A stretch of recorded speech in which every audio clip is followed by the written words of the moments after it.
It's no secret the Earth is losing alarming amounts of biodiversity around the world. From Madagascar's lemurs to amphibians like frogs and salamanders, and even plants. Some estimates suggest 50% of the planet's biodiversity could disappear this century. A new report from the Intergovernmental Science Policy Platform on Biodiversity and Ecosystem Services, or IPBES, is expected to lay out the damage we are doing to our own home in stark terms. With the worsening state of the living world, which this report will unfortunately continue to document with more and more worrying figures, with the loss of our cultural landscapes in the countryside here in France, but also elsewhere in the world, we lose more than just these material things. We lose a bit of our soul, a bit of our reason for being.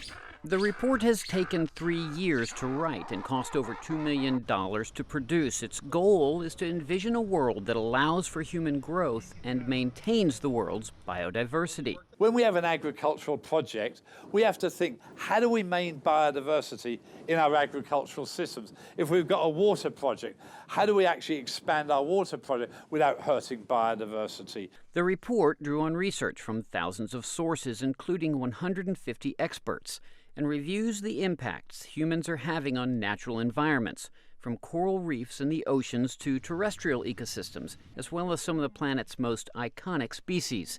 The authors say their hope is that the next generation will embrace the recommendations contained in this report.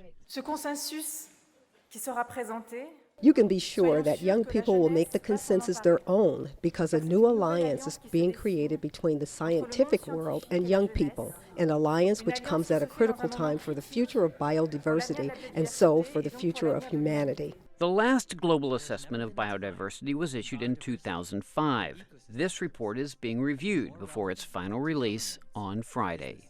Kevin Enochs, VOA News.